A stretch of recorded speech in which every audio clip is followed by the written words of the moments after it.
नमस्सर्वेभ्यः अस्माकं तर्कवर्गे तर्कसङ्ग्रहवर्गे भवतां सर्वेषां स्वागतम्।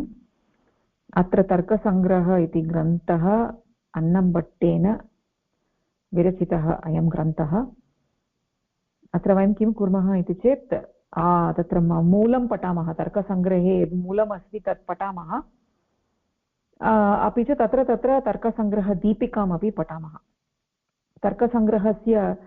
तर्कसङ्ग्रह इति ग्रन्थस्य व्याख्या स्वयं अन्नम्भट्टेन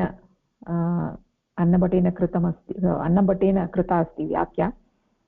तर्हि सा एव दीपिका इति वयं वदामः। तर्हि मूलं पठामः, समये सति किञ्चित् दीपिकामपि पश्यामः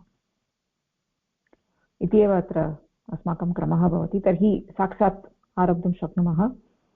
अत्र मङ्गलाचरणं, तर्हि अत्र PDF मध्ये पृष्ठसङ्ख्या 10 तर्कसङ्ग्रह। तर्हि अत्र मङ्गलाचरणं निधाय हृदि विश्वेशं विधाय गुरुवन्दनं बालानां सुखबोधाय क्रियते तर्कसङ्ग्रह। क्रियते मया अन्नम्भट्टेन क्रियते। किं क्रियते? तर्कसङ्ग्रहः क्रियते। कथं क्रियते इति चेत् किं कृत्वा क्रियते इति चेत् अत्र विश्वेशम् इत्युक्ते शिवं परमेश्वरं हृदि निधाय, हृदि संस्थाप्य, गुरुवन्दनं विधाय, गुरुवन्दनं कृत्वा। किमर्थं तर्कसङ्ग्रहः क्रियते इति चेत् बालानां सुखबोधाय तर्कसङ्ग्रहः क्रियते। तर्हि अत्र मङ्गलाचरणमस्ति। सामान्यतया तत्र किमस्ति, अनुबन्धचतुष्टयम् इति भवति खलु। अनुबन्धचतुष्टयम् अधिकारी, प्रयोजनं, सम्बन्धः, विषयः इति अस्ति। तर्हि अत्र अधिकारी कः अस्ति इति चेत् बालः एव अधिकारी अत्र अस्ति। इत्युक्ते प्रत्येकं ग्रन्थस्य कश्चन अधिकारी भवति। कस्य कृते अयं ग्रन्थः कृतः मया इति स्वयं ग्रन्थकारः वदति। अत्र ग्रन्थकारः वदति बालानां कृते मया अयं ग्रन्थः कृतः अस्ति। किमस्ति प्रयोजनम् इति चेत् सुखबोधाय, तेषां सरलरीत्या अवगमनं भवतु इति कृत्वा अयं ग्रन्थः कृतः। अत्र बालः इत्युक्ते यः शिशुः अस्ति इति नास्ति। बालः इत्युक्ते अत्र येन अधीत व्याकरणकाव्यकोश इत्युक्ते बालः इत्युक्ते येन व्याकरणम् अधीतमस्ति, काव्यमपि पठितमस्ति, कोशः अपि कण्ठस्थीकृतः अस्ति, तादृशः बालः। एतावता तर्कसङ्ग्रहः न पठितः तादृशः बालः इत्युक्ते शिशुः इति नास्ति। बालः इत्युक्ते तत्र शास्त्रपठनम् आरब्धं, परन्तु न्यायशास्त्रं न अधीतम्। अन्यत् शास्त्रम् अधीतं, न्यायशास्त्रं न अधीतं, तादृशः बालः। तस्य सुखबोधाय तर्कसङ्ग्रहः क्रियते इति अत्र मङ्गलश्लोकः।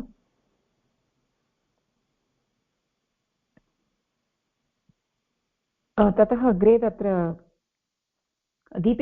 टीकाकारः तत्र अन्नम्भट्टः तेन एव व्याख्या कृता, टीका कृता। सः पुनः मङ्गलश्लोकं करोति। विश्वेश्वरं साम्बमूर्तिं प्रणिपत्य गिरां गुरुं टीकां शिशुहितां कुर्वे तर्कसङ्ग्रह दीपिकाम् इति। सः तर्हि तर्कसङ्ग्रहदीपिकां सः करोति। अहं कुर्वे तर्कसङ्ग्रहदीपिकाम् अहं कुर्वे। अत्र किं कृत्वा करोति इति चेत् पुनः विश्वेश्वरं साम्बमूर्तिं प्रणिपत्य, विश्वस्य ईश्वरः साम्बमूर्तिं नमस्कृत्य, गिरां गुरुं, गिराम् इत्युक्ते यः स्वामी अस्ति, भाषायाः स्वामी अस्ति, गुरुं, तादृशगुरुं नमस्कृत्य। किमर्थं क्रियते तर्कसङ्ग्रहदीपिका इति चेत् शिशुहिताय तर्कसङ्ग्रहदीपिका क्रियते। तर्हि अत्र पुनः अधिकारी अस्ति शिशुः एव अधिकारी। प्रयोजनं शिशोः हितम् एव प्रयोजनं। विषयः अस्ति तर्कसङ्ग्रहः। तर्कसङ्ग्रहः इत्युक्ते तर्क्यन्ते प्रतिपाद्यन्ते इति तर्काः। किं प्रतिपाद्यते इति चेत् द्रव्यादि सप्तपदार्थाः तेषां सङ्ग्रहः इत्युक्ते संक्षेपेण कथनम् एव तर्कसङ्ग्रहः एव विषयः। अत्र विषयः अधिकारी प्रयोजनम् अनन्तरं सम्बन्धः अधिकारी विषयः अनयोः सम्बन्धः।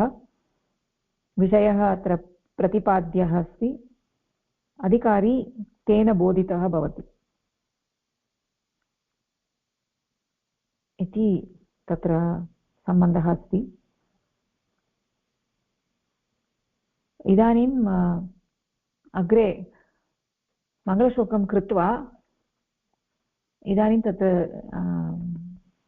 अग्रिमपृष्ठे द्वितीयपृष्ठे दीपिकायां दत्तमस्ति। चिकीर्षितस्य ग्रन्थस्य निर्विघ्नपरिसमाप्त्यर्थं शिष्टाचार अनुमितश्रुतिबोधितकर्तव्यताकम् इष्टदेवतानमस्कारलक्षणं मङ्गलं शिष्यशिक्षार्थं निबध्नन् चिकीर्षितं ग्रन्थादौ प्रतिजानीते निधाय इति।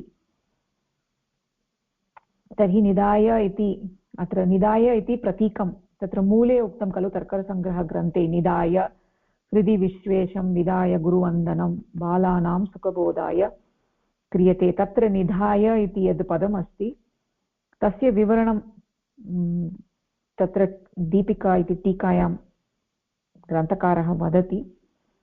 चिकीर्षितस्य यत् कर्तुम् इच्छा अस्ति ग्रन्थः यं ग्रन्थं कर्तुं सः इच्छति ग्रन्थकारः तस्य निर्विघ्नसमाप्त्यर्थं तर्हि तदर्थमेव मङ्गलं करोति।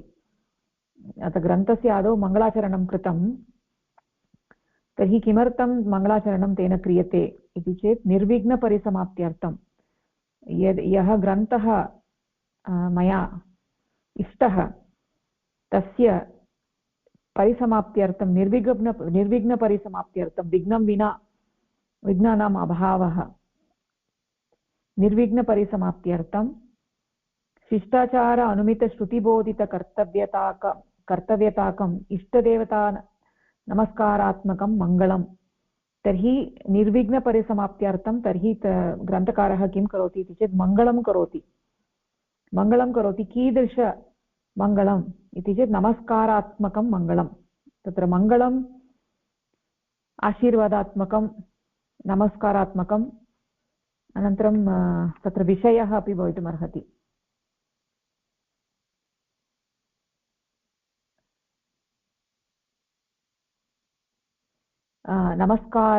नमस्कारात्मकपूर्वक वस्तुनिर्देशात्मक अत्र नमस्कारात्मक वस्तुनिर्देशात्मकं मङ्गलं। तत्र तर्कसङ्ग्रह इति वस्तुनः निर्देशः अनन्तरं नमस्कारात्मकं मङ्गलं निधाय हृदि विश्वेशं विधाय गुरुवन्दनम् इति नमस्कारात्मकं परमात्मनं प्रणिपत्य इति नमस्कारात्मकमङ्गलं। तर्हि नमस्कारलक्षणं मङ्गलं तेन क्रियते। तर्हि कस्य नमस्कारः इति चेत् इष्टदेवतायाः नमस्कारः अनेन मङ्गलेन क्रियते। अनन्तरं पुनः कीदृशमङ्गलम् इति चेत् शिष्टाचार अनुमितश्रुतिबोधितकर्तव्यताकं।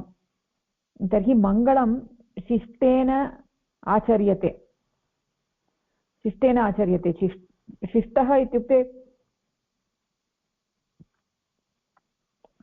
इत्युक्ते यः वेदं जानाति, वेदानुगुणं यः आचरति स एव शिष्टः। शिष्टैः मङ्गलं क्रियते। किमर्थं शिष्टैः मङ्गलं क्रियते इति चेत् श्रुत्या बोधितं स्यात्। तत्र श्रुत्या बोधितं स्यात्, परन्तु श्रुतौ तादृशवाक्यं न दृश्यते मङ्गलं करोतु इति, मङ्गलं कुर्यात् इति वाक्यं न दृश्यते। परन्तु शिष्टैः आचर्यते इति कृत्वा अस्माभिः अनुमीयते यत् श्रुतिबोधितत्वं श्रुतिबोधितकर्तव्यताकं मङ्गले अस्ति। श्रुत्या बोधितम् अस्ति मङ्गलं, श्रुत्या बोधितकर्तव्यताकं मङ्गले अस्ति इति अनुमीयते। शिष्टैः आचर्यते इति कृत्वा तेन अनुमीयते यत् वेदेन अपि वेदबोधितकर्तव्यताकम् अस्ति, वेदेन बोधितकर्तव्यता मङ्गले अस्ति। इत्युक्ते श्रुतिः अपि वदति मङ्गलं करोतु, मङ्गलं कुर्यात् इति श्रुतिः अपि वदति इति। साक्षात् वाक्यं न दृश्यते वेदे, परन्तु शिष्टैः आचर्यते इति कृत्वा अनुमीयते। श्रुत्या अपि एवमेव उक्तं स्यात् इति अनुमीयते। अतः इदानीं निर्विघ्नपरिसमाप्त्यर्थं यः ग्रन्थः मया इष्टः तस्य परिसमाप्त्यर्थं, निर्विघ्नपरिसमाप्त्यर्थं मङ्गलं क्रियते। कीदृशमङ्गलं? नमस्कारात्मकं मङ्गलं। कस्य नमस्कारः इति चेत् इष्टदेवतायाः नमस्कारः। अत्र शिवः विश्वेशम् इति उक्तम्। इष्टदेवतायाः नमस्कारः। अनन्तरं तत्र किमर्थं कीदृशमङ्गलम् इति चेत् तादृशमङ्गलं यत् शिष्टैः आचर्यते, अपि च वेदबोधितकर्तव्यताकमपि यस्मिन् वर्तते इति अनुमीयते, तादृशमङ्गलं क्रियते। तर्हि किमर्थं मङ्गलं क्रियते? शिष्यशिक्षार्थं मङ्गलं किमर्थं क्रियते इति चेत् शिष्यशिक्षार्थम्। इत्युक्ते ग्रन्थस्य आदौ मङ्गलं क्रियते चेत् तर्हि यः पठति सः अपि अवगच्छेत् यत् ग्रन्थस्य आदौ मङ्गलं करणीयम् इति शिष्टैः क्रियते, अतः मया अपि मङ्गलं करणीयम् इति सः शिशुः अवगच्छति। अतः शिष्यशिक्षार्थं मङ्गलं क्रियते। निबध्नन् चिकीर्षितं ग्रन्थादौ प्रतिजानीते इत्युक्ते तत्र शिष्यशिक्षार्थं ग्रन्थादौ ग्रन्थकारः मङ्गलं कृत्वा प्रतिज्ञां करोति यद् मङ्गलम् अत्र कृतमस्ति। किमर्थं कृतमस्ति चेत् शिष्यशिक्षार्थम् इति जानन्तु। किमर्थम् अत्र कृतम् इति चेत् मम शिष्याः अपि अवगच्छेयुः यत् मङ्गलं करणम् इति पद्धतिः वर्तते। मङ्गलं तैः अपि मङ्गलं क्रियेत इति बोधनीयं। तदर्थं तत्र मङ्गलम् अत्र ग्रन्थादौ मङ्गलं कृतम्।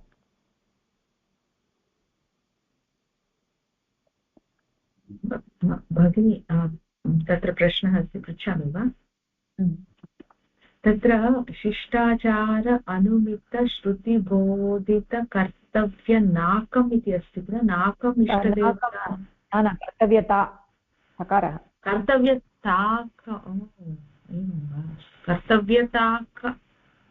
कर्तव्यताक इष्ट किमर्थम् आगतं? कर्तव्यताकम् इष्टदेवता नमस्कारात्मकम्। अस्तु अस्तु, ओके। इत्युक्ते श्रुतिबोधिता कर्तव्यता यस्मिन् तद् मङ्गलं श्रुतिबोधितकर्तव्यताकम् इति बहुव्रीहितः।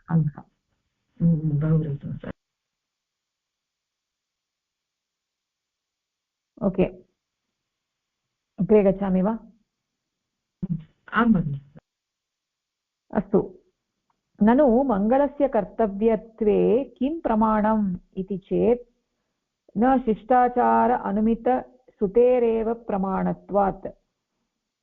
तर्हि इदानीम् अत्र यत्र ननु इति आरभ्यते तदानीं तत्र पूर्वपक्षी पृच्छति, पूर्वपक्षी आक्षेपं करोति इति भवान् वदति, सिद्धान्ती वदति, ग्रन्थकारः वदति मङ्गलं कर्तव्यम् इति अनुमीयते, वेदैः उक्तम् अनुमीयते, शिष्टैः क्रियते, तत् सर्वं वदति। तर्हि इदानीं पूर्वपक्षी आक्षेपं करोति, मङ्गलं कर्तव्यम् इत्यत्र किम् अस्ति प्रमाणम्? तर्हि सः इदानीं सिद्धान्ती वदति इति चेत् न तादृश आक्षेपं मा करोतु। शिष्टाचार अनुमितश्रुतिरेव प्रमाणं। शिष्टैः आचर्यते मङ्गलं तेन श्रुतिः अपि श्रुतौ अपि अनुमीयते इति तदेव प्रमाणमस्ति इति सिद्धान्ती वदति।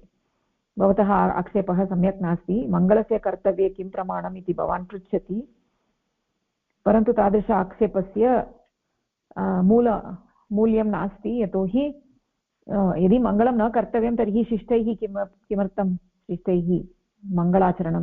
शिष्टैः किमर्थं मङ्गलाचरणं क्रियते इति तदेव प्रमाणं। शिष्टैः आचर्यते, अतः श्रुत्या अपि उक्तम् इति अनुमीयते, तदेव अत्र प्रमाणम् इति सिद्धान्ती वदति। ततः अग्रे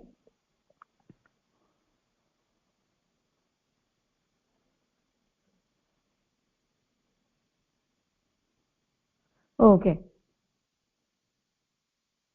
ओके ओके तत्र ओके ओके मध्ये मया पठितं, क्षम्यतां। तत्र किं पठनीयम् इति चेत् ननु मङ्गलस्य समाप्तिसाधनत्वं नास्ति, ततः पठनीयम्।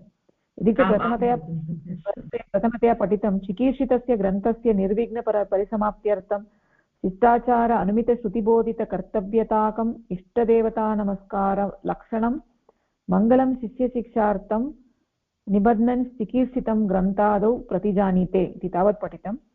इदानीं ततः अग्रे ननु मङ्गलस्य समाप्तिसाधनत्वं नास्ति, मङ्गले कृते अपि किरणावल्यादौ समाप्त्यदर्शनात्, मङ्गलाभावे अपि कादम्बर्यादौ समाप्तिदर्शनात् अन्वयव्यतिरेकव्यभिचारात् इति चेत् न, किरणावल्यादौ विघ्नबाहुल्यात् समाप्त्यभावः, कादम्बर्यादौ तु ग्रन्थात् बहिरेव मङ्गलं कृतम्, अतः न व्यभिचारः। ओके, सो द ग्रन्थकारः किं वदति इति चेत् मङ्गलेन समाप्तिः, मङ्गलं क्रियते चेत् ग्रन्थस्य समाप्तिः भवति, अतः मङ्गलस्य समाप्तिः, ग्रन्थसमाप्तिः अनयोः कार्यकारणभावः अस्ति इति ग्रन्थकारस्य आशयः। मङ्गलं किमर्थं क्रियते चेत् निर्विघ्नपरिसमाप्त्यर्थं क्रियते इति ग्रन्थकारेण उक्तम्। तर्हि इदानीं पूर्वपक्षी पृच्छति ननु मङ्गलस्य समाप्तिसाधनत्वं नास्ति, भवान् वदति मङ्गलं कारणमस्ति, कार्यमस्ति समाप्तिः इति, परन्तु तथा नास्ति, मङ्गलस्य समाप्तिसाधनत्वं नास्ति इति उक्त्वा तर्हि पूर्वपक्षी किमर्थम् एवं वदति इति चेत् तस्य पार्श्वे दृष्टान्तः वर्तते। तत्र इत्युक्ते यत्र कारणमस्ति कारणसत्त्वे कार्यं भवति, कारणसत्त्वे कार्यसत्त्वं, तदेव अन्वयसहचारः। कारण अभावे कार्याभावः, व्यतिरेकसहचारः। तर्हि कारणमस्ति चेत् कार्यं भवेत्, परन्तु अत्र किरणावली इति कश्चन ग्रन्थः अस्ति, तस्मिन् ग्रन्थे मङ्गलं कृतमस्ति, ग्रन्थकारेण, परन्तु तत्र समाप्तिः न दृश्यते। किरणावल्यादौ तु मङ्गलं कृतं, परन्तु समाप्तिः न दृश्यते। अनन्तरं कादम्बरी इति कश्चन ग्रन्थः अस्ति, तत्र मङ्गलं न कृतं, तथापि समाप्तिः दृश्यते। तर्हि कारण अभावे अपि कार्यं दृश्यते। तत्र प्रथमस्थले किरणावल्यादौ तु कारणमस्ति परन्तु कार्यं नास्ति, अतः अन्वयव्यभिचारः। अनन्तरं कादम्बर्यादौ कारणं नास्ति परन्तु कार्यमस्ति, अतः व्यतिरेकव्यभिचारः। अन्वयव्यभिचारः, व्यतिरेकव्यभिचारः द्वयमपि अत्र अस्ति इति पूर्वपक्षी वदति, उदाहरणं दत्त्वा वदति। किरणावल्यादौ कारणमस्ति परन्तु कार्यं नास्ति, समाप्तिः नास्ति। कादम्बर्यादौ तु कारणमेव नास्ति, मङ्गलमेव न कृतं, परन्तु समाप्तिः तु दृश्यते, अतः अन्वयव्यतिरेकव्यभिचारः वर्तते। तर्हि कथं वदति भवान् यत् मङ्गलं समाप्तिः अनयोः कार्यकारणभावः अस्ति इति कथं वदति इति आक्षेपं करोति।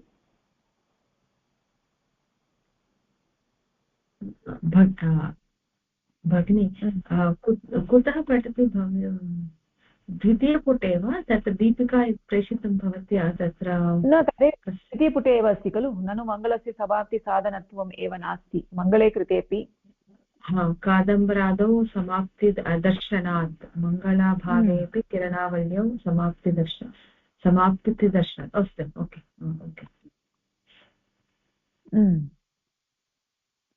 so then इदानीं पूर्वपक्षी किं वदति इति चेत् एवं वदति भवान् परन्तु तथा नास्ति ननु ननु इति तावत् ननु इति आरभ्य व्यभिचारात् इति पर्यन्तं पूर्वपक्षी वदति एवं भवान् वदति इति चेत् न भवान् यत् वदति तत् सम्यक् नास्ति न किमर्थं न किरणावल्यादौ इति चेत् न इति तदनन्तरं सः वदति कादम्बर्यादौ विघ्नबाहुल्यात् समाप्ति अभावः कादम्बर्यादौ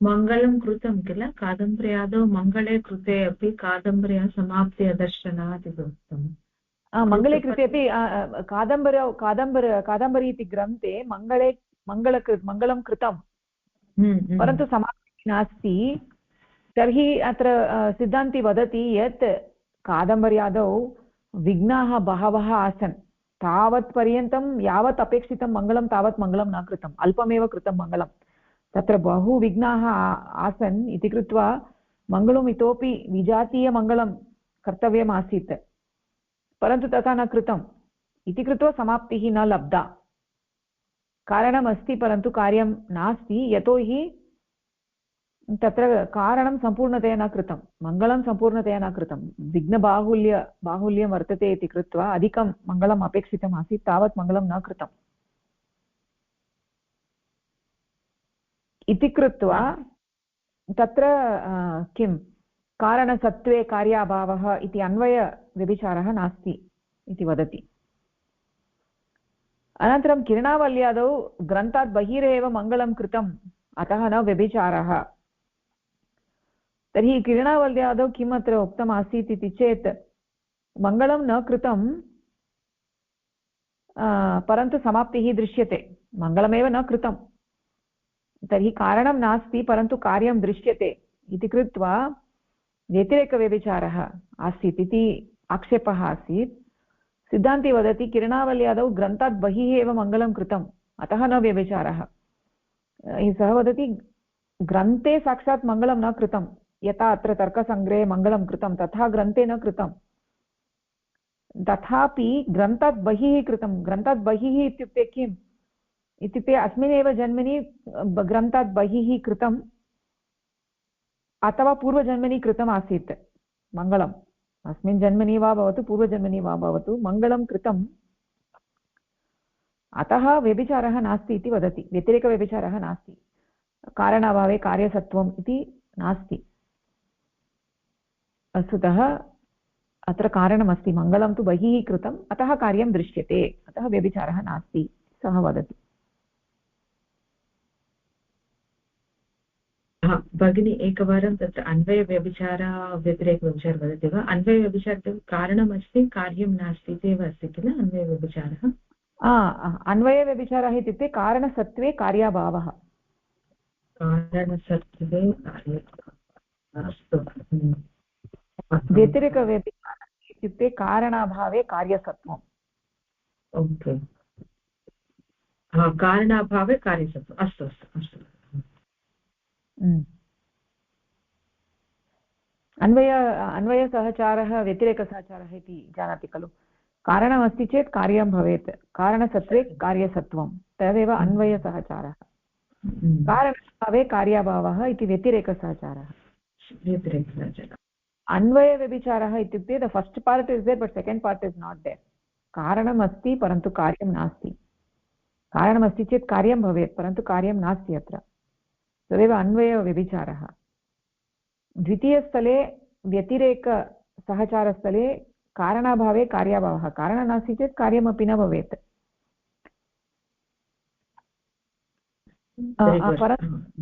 परन्तु अत्र किम् अस्ति इति चेत् कारणाभावे अपि कार्यं वर्तते कार्याभावः भवेत् परन्तु कार्यं वर्तते इति कृत्वा व्यतिरेकव्यभिचारः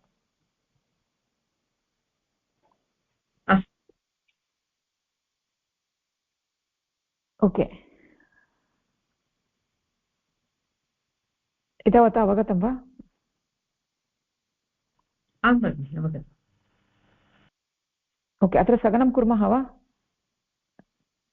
अथवा इतोपि गन्तव्यं न चिन्ता मास्तु स्थगनं कुर्मः अहम् एकवारं पठित्वा आगच्छामि अग्रिमकक्षायां तर्हि तत्र सुलभः भवेत् इति चिन्तयामि इति कृत्वा एव मया अग्रे गन्तुं न इच्छामि यतोहि तत्र प्रथमवर्गः किञ्चित् अधिकं न भवेत् सत्यं सत्यम् अहं पुनः श्रोष्यामि अपि च अग्रिमकक्षायां कति पुटान् पठित्वा आगच्छामि इति वदतु खलु तर्हि तत्र सम्यक् भवति न अहं वक्तुं न शक्नोमि it all depends how fast it will not be more than 2-3 pages that's all अस्तु अस्तु तर्हि पठित्वा आगच्छामि तर्हि एकवारं maximum 2-3 pages only it all depends on how many questions we have and all this next part will be little difficult to understand so it may take little while we'll stop here and I'll also listen once again because we have finished two stanzas right mangalam and mangalasya vivaranam asti kila tatra yeah we'll go slow shikram we'll go slow so that no I think I'm going slow right I'm going pretty slow that's enough that is enough because I'll be needing time to you can stop the recording probably then we can talk okay